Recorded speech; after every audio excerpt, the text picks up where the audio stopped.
वर्तमान समय में प्रतियोगी परीक्षा को उत्तीर्ण करना मतलब उपलब्ध स्रोतों से अध्ययन कर सब कुछ की जानकारी हासिल करना है।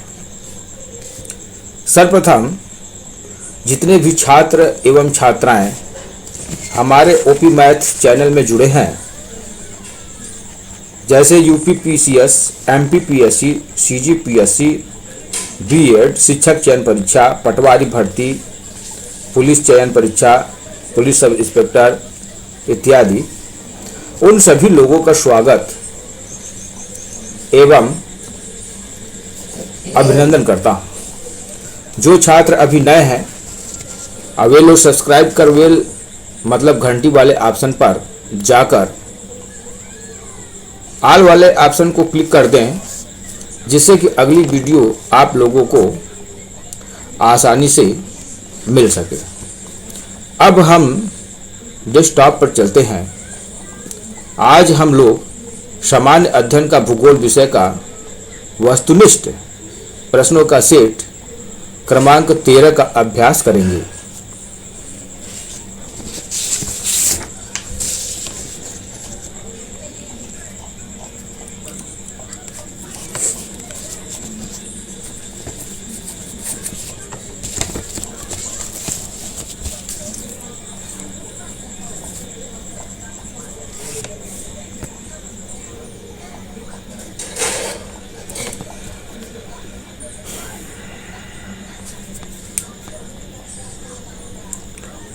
आज का पहला प्रश्न है, निम्नलिखित में से कौन सा हिमालय और उसकी नदियों से संबंधित नहीं है।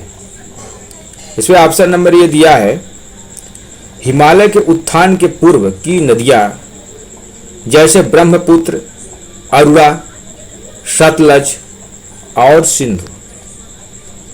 ऑप्शन नंबर बी, लघु हिमालय की नदियां जैसे ब्यास, चिनाब, रावी और झेलम। ऑप्शन नंबर सी दिया है, महान हिमालय नदियां जैसे Ganga, Ghaghara, Kali, Gandak, Teesta. Option number D दिया है, सतपुड़ा की नदियां जैसे महानदी गोदावरी। एक बार फिर प्रश्न रिपीट कर रहे हैं। प्रश्न है, निम्नलिखित में से कौन सा हिमालय और उसकी नदियों से संबंधित नहीं है। यहां प्रश्न क्या है, हिमालय और उसकी नदियों से संबंधित नहीं है। तो पहले हम ये जानकारी करेंगे कि हिमालय के उत्थान के पूर्व नदियों जैसे ब्रह्मपुत्र, अरुणा, सतलज और सिंधु, ये हिमालय के उत्थान के पूर्व, ये तो सही है, लेकिन प्रश्न में नहीं है। लघु हिमालय की नदियां जैसे ब्यास, चिनाब, रावी और झेलम। अब महान हिमालय की नदियां जैसे गंगा, घाघरा, गड़क, तिस्सा, लेकिन इसे प्रश्न में कहा है कि नहीं है। तो ये सतपुड़ा की नदियां जो हैं, ये हिमालय के क्षेत्र में नहीं आती, ठीक है ना। इसलिए हम ऑप्शन नंबर डी पर चिन्ह लगा देंगे। अगला प्रश्न है, राष्ट्रीय मानव संग्रहालय कहां पर स्थित है। इसमें ऑप्शन नंबर ए दिया है गुवाहाटी, बी दिया है बस्तर, सी दिया है भोपाल और डी दिया है चेन्नई। एक बार फिर प्रश्न सुन लीजिए, राष्ट्रीय मानव संग्रहालय कहां पर स्थित है। तो इसका उत्तर होगा ऑप्शन नंबर सी भोपाल। ये जो राष्ट्रीय मानव संग्रहालय इंदिरा गांधी राष्ट्रीय मानव संग्रहालय के नाम से भी जाना जाता है, जो भोपाल में स्थित है। अगला प्रश्न लेते हैं, कलकत्ता बंदरगाह के सहायक बंदरगाह के रूप में हल्दिया का विकास किया गया है? इसमें ऑप्शन नंबर ए दिया है विश्व बैंक की सहायता से, ऑप्शन नंबर बी दिया है संयुक्त राज्य अमेरिका की सहायता से, ऑप्शन नंबर सी दिया है स्टेट बैंक ऑफ इंडिया की सहायता से, और ऑप्शन नंबर डी दिया है रूस की सहायता से। एक बार फिर प्रश्न रिपीट कर रहे हैं। कलकत्ता बंदरगाह के सहायक बंदरगाह के रूप में हल्दिया का विकास किया गया है, यानी किसके सहयोग से हल्दिया का विकास किया गया है? तो इसका उत्तर होगा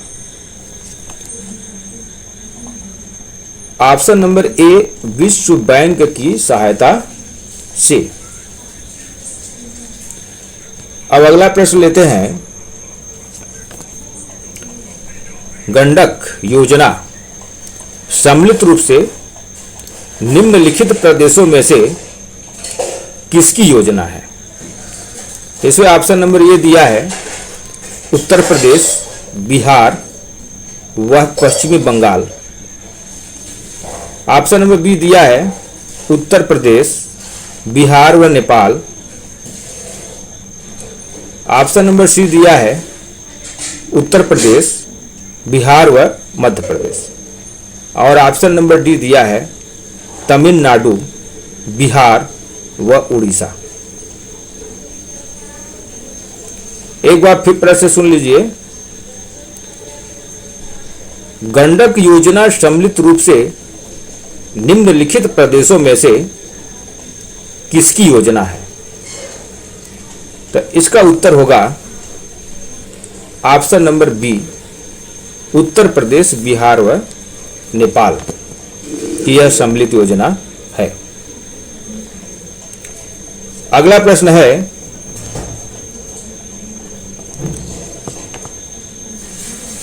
दंडकारण्य योजना निम्न प्रदेशों की सम्मिलित योजना है। ऑप्शन नंबर ए दिया है मध्य प्रदेश, महाराष्ट्र व कर्नाटक, ऑप्शन नंबर बी दिया है कर्नाटक, उड़ीसा व तमिलनाडु, ऑप्शन नंबर सी दिया है उत्तर प्रदेश, मध्य प्रदेश व आंध्र प्रदेश, और ऑप्शन नंबर डी दिया है तमिलनाडु, कर्नाटक व आंध्र प्रदेश। एक बार फिर प्रश्न रिपीट कर रहे हैं। दंडकारण्य योजना निम्न प्रदेशों की सम्मिलित योजना है, तो इसका उत्तर होगा option number C Uttar Pradesh, Madhya Pradesh व आंध्र प्रदेश की यह दंडकारण्य योजना सम्मिलित है, इसलिए हम ऑप्शन नंबर सी पर चिन्ह लगाएंगे। अगला प्रश्न है नर्मदा नदी निकलती है। अगला प्रश्न है नर्मदा नदी निकलती है, इसमें ऑप्शन नंबर ए दिया है मध्य प्रदेश में अमरकंटक से, option number B Madhya Pradesh में बैतूल जिले में, ऑप्शन नंबर सी महाराष्ट्र के नासिक जिले से, और ऑप्शन नंबर डी महाराष्ट्र के महाबलेश्वर से। एक बार फिर प्रश्न रिपीट कर रहे हैं। प्रश्न है नर्मदा नदी निकलती है, तो इसका उत्तर होगा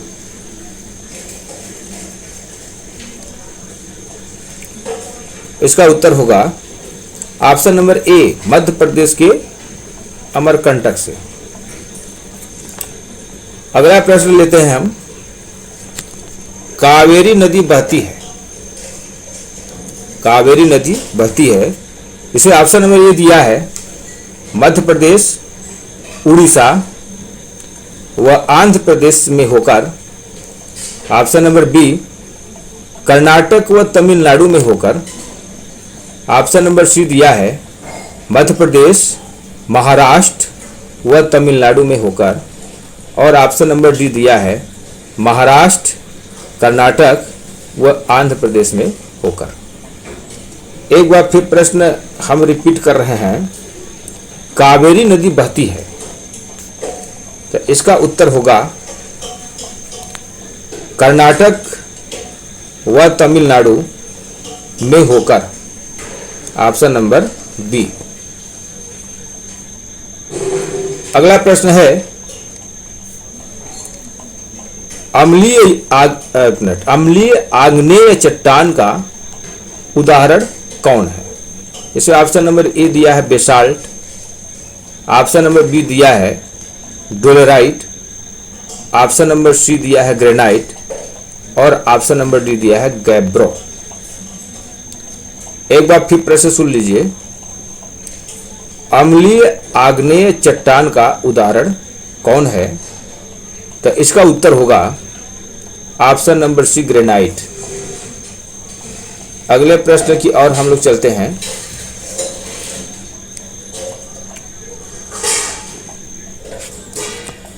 प्रश्न है निर्माण प्रक्रिया के आधार पर निम्नलिखित में से कौन सी आकृति अन्य तीनों में भिन्न है?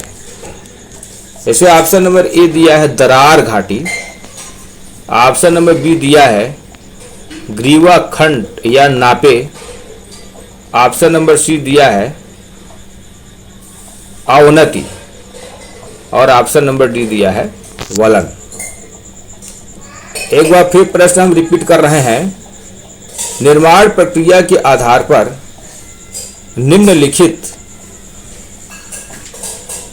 में से कौन सी आकृति अन्य तीनों से भिन्न है? तो इसका उत्तर होगा दरार घाटी। अगला प्रश्न है निम्न में से कौन सी स्थलाकृति ज्वालामुखी क्रिया से संबंधित नहीं है? इसमें ऑप्शन नंबर ए दिया है क्रेटर, बी दिया है गेसर, सी दिया है काल्डेरा और ऑप्शन नंबर डी दिया है फ्योर्ड। एक बार फिर प्रश्न हम रिपीट कर रहे हैं। निम्न में से कौन सी स्थलाकृति ज्वालामुखी क्रिया से संबंधित नहीं है? तो इसका उत्तर होगा ऑप्शन नंबर डी फ्योर्ड। अगला प्रश्न हम लेते हैं। प्रश्न है केंद्र शासित अंचल नहीं है। इसे ऑप्शन नंबर ए दिया है मिजोरम, बी दिया है अंडमान व निकोबार, सी दिया है दमन व दीप और डी दिया है दादर व नगर हवेली। एक बार फिर प्रश्न हम रिपीट कर रहे हैं। केंद्र शासित अंचल नहीं है, केंद्र शासित अंचल नहीं है, तो इसका उत्तर होगा मिजोरम, ऑप्शन नंबर ए। अगला प्रश्न है निम्न में से कौन पृथ्वी का स्थायी खंड नहीं है? इसे ऑप्शन नंबर ए दिया है दक्षिणी प्रायद्वीपीय पठार भारत, बी दिया है स्कैंडिनेविया और सी दिया है हिमालय पर्वत और डी दिया है उपयुक्त में से कोई नहीं। एक बार फिर प्रश्न हम रिपीट कर रहे हैं। निम्न में से कौन पृथ्वी का स्थायी खंड नहीं है? तो इसका उत्तर होगा ऑप्शन नंबर सी हिमालय पर्वत। अगला प्रश्न है वेगनर महोदय द्वारा प्रतिपादित सिद्धांत कौन सा है? ऐसे ऑप्शन नंबर ए दिया है चतुष्फलक परियोजना, बी दिया है संवहन तरंग सिद्धांत, सी दिया है द्वैत तारक परिकल्पना और डी दिया है महाद्वीपीय प्रवाह सिद्धांत। एक बार फिर प्रश्न रिपीट कर रहे हैं। वेगनर महोदय द्वारा प्रतिपादित सिद्धांत कौन सा है? तो इसका उत्तर होगा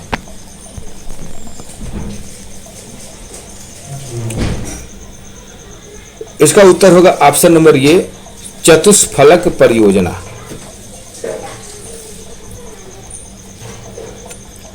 अगला प्रश्न है, यू आकार की घाटियों का विकास किस प्रकार के क्षेत्र में होता है?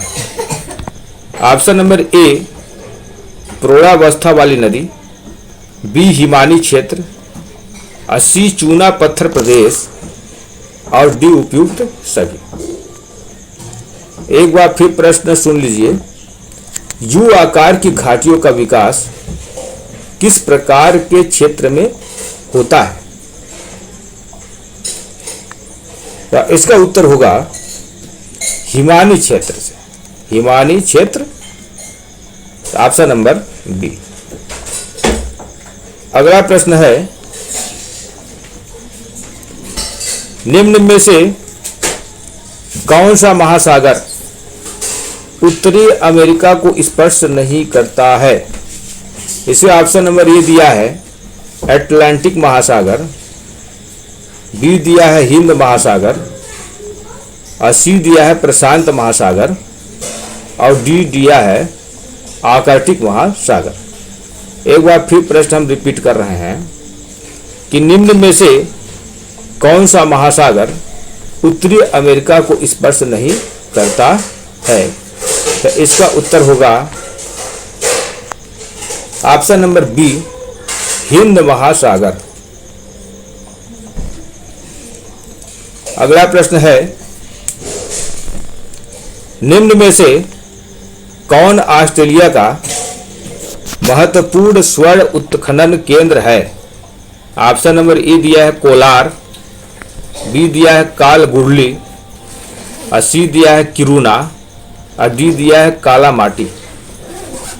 एक बार फिर प्रश्न सुन लीजिए, निम्न में से कौन ऑस्ट्रेलिया का महत्वपूर्ण स्वर्ण उत्खनन केंद्र है? तो इसका उत्तर होगा ऑप्शन नंबर सी किरूना। अगला प्रश्न है, प्रति व्यक्ति विद्युत उपभोग किस देश में सर्वाधिक है? इसका ऑप्शन नंबर ये दिया है कनाडा, बी दिया है रूस, और सी दिया है नॉर्वे, और डी दिया है संयुक्त राज्य अमेरिका। एक बार फिर प्रश्न सुन लीजिए, प्रति व्यक्ति विद्युत उपभोग किस देश में सर्वाधिक है? तो इसका उत्तर होगा ऑप्शन नंबर डी संयुक्त राज्य अमेरिका।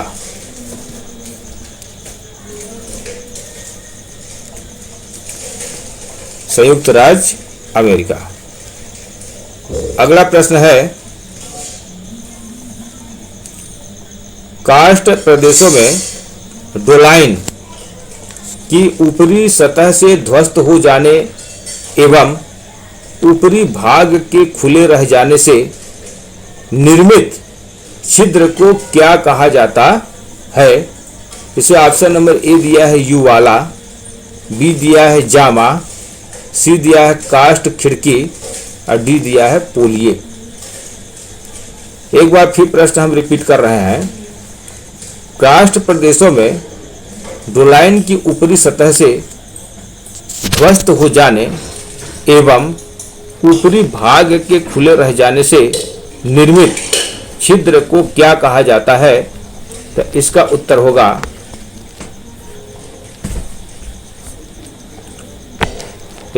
होगा ऑप्शन नंबर सी कास्ट खिड़की। आज का अंतिम प्रश्न, निम्नलिखित में से किस राज्य में गेहूं की औसत उपज सबसे अधिक होती है? इसे ऑप्शन नंबर ए दिया है उत्तर प्रदेश, और बी दिया है मध्य प्रदेश, और सी दिया है पंजाब, और डी दिया है आंध्र प्रदेश। एक बार फिर प्रश्न हम रिपीट कर रहे हैं कि निम्नलिखित में से किस राज्य में गेहूं की औसत उपज सबसे अधिक होती है? इसका उत्तर होगा पंजाब। आज यहीं तक। यदि आप लोगों को पसंद आया हो तो लाइक का बटन अवश्य दबाएं। जय हिंद, जय भारत।